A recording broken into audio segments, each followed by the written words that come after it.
Hi, this is Lorenzo Hogans II, and today we will be discussing preparation for desperation.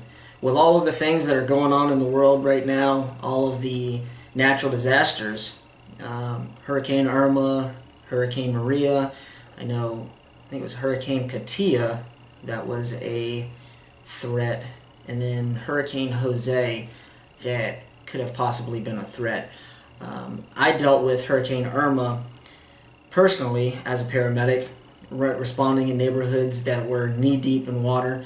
And all of this stuff, destruction and disaster that's been going on, has gotten me thinking we really need to have a preparation plan for when desperation strikes. So the question that I want to pose to you is, what is your plan? You've got AAA, car insurance, cell phone insurance, home insurance, life insurance, and with the hurricanes in Florida, you probably want to do flood insurance. These are all what we call control measures, preparation for desperation. When I give a medication such as nitroglycerin that drops your blood pressure, before that, I do that with chest pain patients, and before we give you that, we check your blood pressure. That's a control measure.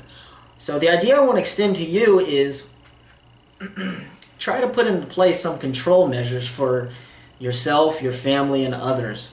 For situations such as hurricanes, it's as simple as and straightforward as boarding up your windows. But sometimes it's not so simple when it comes to a backup plan for maybe a job or an income stream a primary income stream that you have, which usually is your primary job. So maybe you want to think about extending yourself outside of the box into a creative career. Maybe you can sing, maybe you can write, maybe you can dance, maybe you're good with a camera. These are all options that could possibly create another form of income for you. Also, the other thing is you might want to consider getting a second job.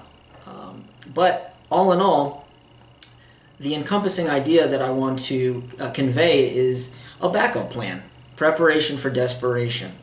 And as a Christian and a spiritual believer, I would say that you are going to benefit from reading the Bible. A good buddy of mine that I work with, he actually says, he's a Christian as well, and he says the Bible is an acronym, basic instructions before leaving Earth.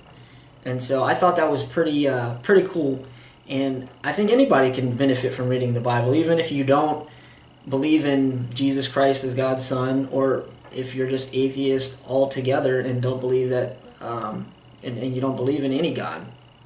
So that's the message that I want for you today, and I'll leave you with a story, a paramedic story.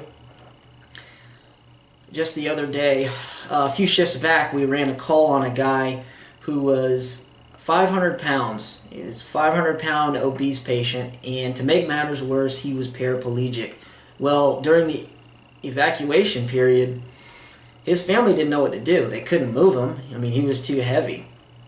And it was just a really sad situation because it was somebody that couldn't help themselves, and neither could the family. So their actions that they took was basically just get out of town, leave him behind, and that's exactly what he told us that they did. They abandoned him. And so they basically left it up to 911 to take care of, which we did, but I got to tell you, it was a struggle getting him into a hospital because everybody's scrambling around for shelter. And the hospital initially did not want to take them. Not to talk bad on the hospital, it's just the protocols that they have in place. They don't typically take people who are just looking for shelter. They typically have to be a patient, and he didn't really meet patient criteria. So it was a struggle, but we got it done, and they took him in, and they continue to take others in his same position. I can't tell you how many transports that we did due to people that were in that type of situation. They were bedridden, or they were just disabled for whatever reason, but they needed shelter, and either they didn't have somebody that was looking out for them, or it was one situation or another. So I just kind of wanted to connect those dots spiritually, on a practical level and for your own life, because when disaster strikes, it's an ugly situation when you're not prepared. So be prepared, and you can never take enough control measures. All right? And so that's all I've got for you today. Remember to purchase my books on Amazon, The Corridor That Lies Between Greatness and Insanity. That'll teach you how to deal with struggle God's way.